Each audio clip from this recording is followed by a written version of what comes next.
What if I told you there was a man who prayed for years, but nothing changed? No money, no success, no happiness. And one night, he broke down and said, Ya Allah, have you forgotten me? But what happened next will give you chills. Stay till the end because this story might change how you see your own life. Bismillah ar-Rahman ar-Rahim. This is the story of a man named Hassan, a simple man with a heavy heart. Hassan lived in a small town. He wasn't rich, he wasn't famous, but he had something many people don't: Iman, faith. He prayed 5 times a day. He never missed Jummah. He helped the poor even when he himself had nothing. But despite all this, his life was full of struggles. Hassan worked day and night, but his income was barely enough. Sometimes he would sleep hungry. Sometimes he would lie to his children and say, "I already ate outside," just so they could have the last piece of bread. His wife would look at him with silent tears, and Hassan would smile, hiding the pain in his heart. But deep inside, he kept asking, Ya Allah, why me? Every night, when the world slept, Hassan would wake up. He would make wudu with cold water, stand on his prayer mat, and raise his hands. Ya Allah, you know my situation. Ya Allah, I trust you. Ya Allah, please make a way for me. His voice would tremble, his eyes would fill with tears, but his dua seemed unanswered. Days turned into months, months turned into years. Still, nothing changed. One day, something happened. Hassan lost his job. The little income he had was gone. That evening, he came home empty-handed. His children ran towards him. Abu, did you bring food? He froze. For a moment, he couldn't speak.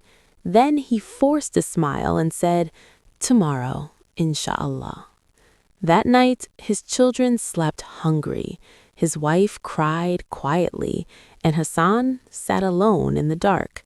For the first time in his life, Hassan felt something dangerous: doubt.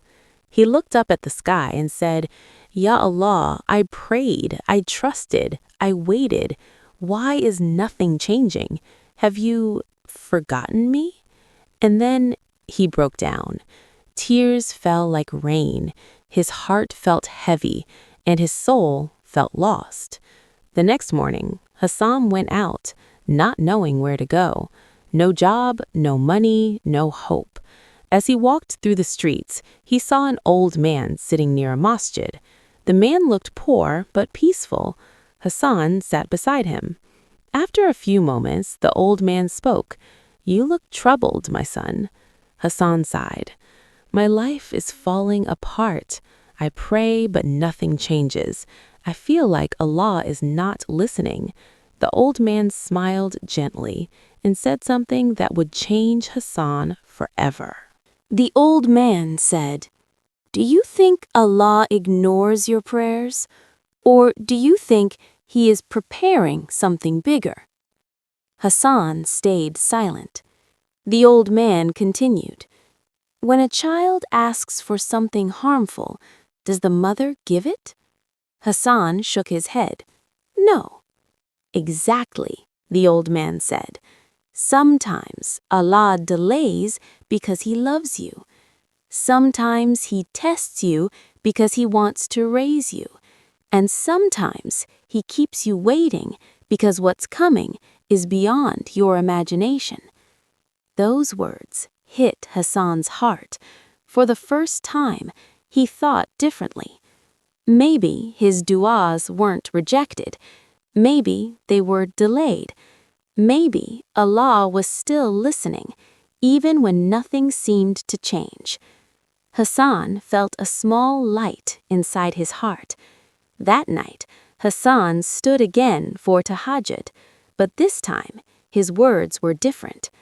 Ya Allah, I don't understand your plan, but I trust you. Even if I have nothing, I still have you." His tears returned, but this time they weren't tears of pain. They were tears of hope. Days passed, and still no miracle, no sudden wealth, no easy solution. But something inside Hassan had changed. He became more patient, more grateful, more connected to Allah. Even in hardship, he would say, "Alhamdulillah." One afternoon, Hassan was walking through the market. Suddenly, he saw a man struggling to carry heavy boxes. Without thinking, Hassan rushed to help. "Let me help you," he said. The man looked surprised. "Why would you help me?" Hassan smiled. "Because it's the right thing to do." After helping him, the man asked, "Are you looking for work?" Hassan's heart skipped a beat. "Yes." The man said, "Come tomorrow. I might have something for you." It wasn't a big promise, but for Hassan, it felt like a door opening. That night, Hassan looked at the sky and whispered, "Ya Allah, is this the beginning?" But what he didn't know was that the test was not over yet, and what was coming next would test his faith even more before changing his life forever. Last night, Hassan stood under the sky with a small spark of hope in his heart. After months of pain, struggle, and unanswered du'as, a door had finally opened. But what he didn't know was that this door would test his faith one last time. The next morning, Hassan woke up before Fajr. He made wudu, prayed, and raised his hands. "Ya Allah, if this is good for me, make it easy. And if it's not, take it away, but keep me close to you." With a calm heart, he went to meet the man from the market. The man welcomed him warmly. "I own a small trading business," he said. "I need someone honest, someone I can trust." Hassan's eyes filled with emotion. Honest? That was all he ever tried to be. "You can start today," the man continued. "The pay is small, but if you prove yourself, it will grow."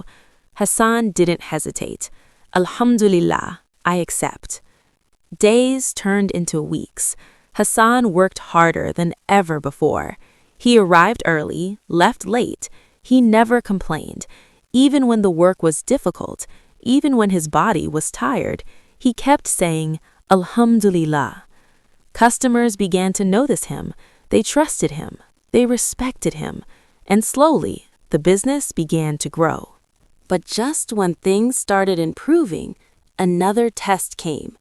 One day, a large amount of money went missing from the shop. The owner was shocked. "Who took it?" he asked angrily. There were only a few workers, and Hassan was one of them. People started whispering, "It must be the new guy. He's poor, maybe he got tempted." Hassan's heart sank. After everything, after all the patience, was this how it would end? The owner looked at him seriously. "Hassan, tell me the truth. Did you take the money?" Hassan felt tears in his eyes, but his voice was firm. "Wallahi, I did not take it." Silence filled the room. The owner sighed. "I want to believe you, but the situation is difficult." Hassan lowered his gaze. For a moment, it felt like everything was collapsing again. That night, Hassan stood again in tahajjud, but this time, his dua was different. "Ya Allah, you know the truth. If I am innocent, let the truth come out. And if this is another test, give me patience." His tears fell, but his faith did not shake. Days passed, and the tension grew. Some workers avoided Hassan. Others blamed him openly. But Hassan stayed silent. He didn't argue. He didn't defend himself aggressively. He just trusted Allah and kept working as if nothing had happened. Then one day, something unexpected happened. Another worker was caught trying to steal again. This time he was seen. When confronted, he broke down and confessed, "Yes, I took the money before too. I blamed Hassan so no one would suspect me." The room went silent. All eyes turned toward Hassan. The owner was shocked. He walked toward Hassan with tears in his eyes. "I'm sorry. I doubted you." Hassan smiled gently. "It's okay. Allah knows the truth."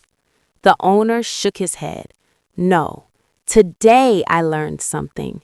People may doubt, but Allah never does." From that day, everything changed. The owner promoted Hassan, increased his salary, and trusted him with bigger responsibilities.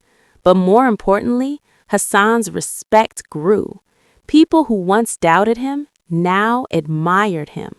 One night, Hassan sat alone, thinking about everything he went through: the hunger, the pain, the unanswered du'as, the accusations, and then the relief. Suddenly, he smiled and said, "Ya Allah, you never forgot me. You were preparing me." The powerful message. Hassan realized something powerful. When he had nothing, Allah was teaching him patience. When his du'as were delayed, Allah was building his trust. When he was accused, Allah was proving his truth. When he suffered, Allah was raising his rank. Nothing was wasted. Every pain, every tear, every delay had a purpose. Hassan was no longer the same man. He was stronger, closer to Allah, more grateful than ever before. And now, even when life was good, he still woke up for tahajjud, not to ask for help, but to say, "Thank you." And maybe you're watching this right now, feeling like Hassan once felt, tired, broken, wondering if your du'as are being heard. But remember this: Allah has not forgotten you. Your time is coming. Your story is still being written. And what you're going through right now might be preparing you for something greater than you ever imagined. If this story touched your heart, type "Allah is enough for me" in the comments. And don't forget to like, share, and subscribe to Islamic-story-8, because your next reminder might be exactly what your heart needs.